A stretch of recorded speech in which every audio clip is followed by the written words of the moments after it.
विरोधी पक्ष नेत्याविनाच अर्थसंकल्पीय अधिवेशन संपणार अशी चिन्ह सध्या दिसत आहेत। कारण अधिवेशन संपत आलं तरी विधानसभा अध्यक्षांनी विरोधी पक्ष नेत्याची निवड केलेली नाहीये। उद्धव ठाकरेंनी विरोधी पक्ष नेतेपदासाठी भास्कर जाधवांच्या नावाचीही विधानसभा अध्यक्षांकडे शिफारस केली आहे। मात्र राहुल नार्वेकर याबाबत काही हालचाल करताना दिसत नाहीयेत।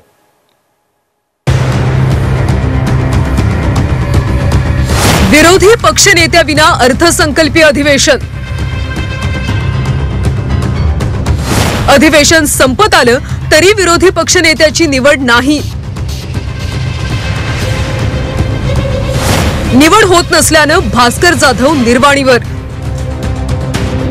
महायुती सरकार दुसऱ्यांदा सत्तेत आल्यानंतरही विधानसभेच्या विरोधी पक्षनेत्याची निवड झालेली नाहीये।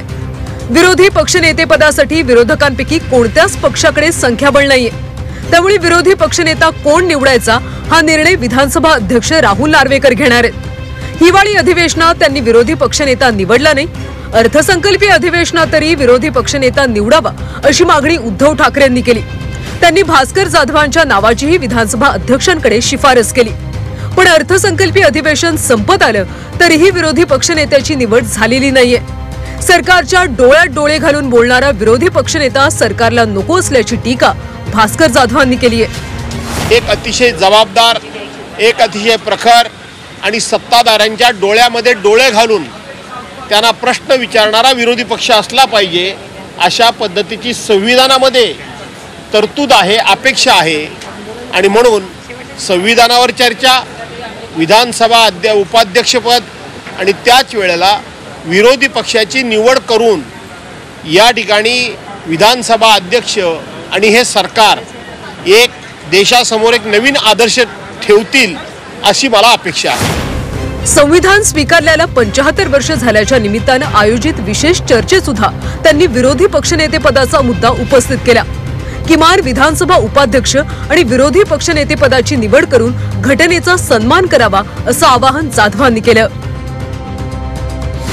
त्याच वेळेला जर विधानसभेचा जर विरोधी पक्षनेता जर तुम्ही निवड केली असती तर तुमच्या ह्याला कामकाजाला 4 चांद लागले असते की तुम्ही लोकशाहीचा सन्मान करताय, तुम्ही लोकशाहीची सभ्यता राखताय, तुम्ही लोकशाहीचा बहुमान करताय आणि तुम्ही लोकशाहीमध्ये सत्तेबरोबर विरोधी पक्षाचा सुद्धा बरोबर घेऊन चालताय। हे तुमच्या नावावर झाला असतं रेकॉर्ड। निर्वाणीवर आलेल्या भास्कर जाधवांनी आपल्या नावाला विरोध असेल तर आपण माघार घेतो, पण विरोधी पक्षनेता निवडा अशी विनवणी देखील सरकारला करून पाहिली।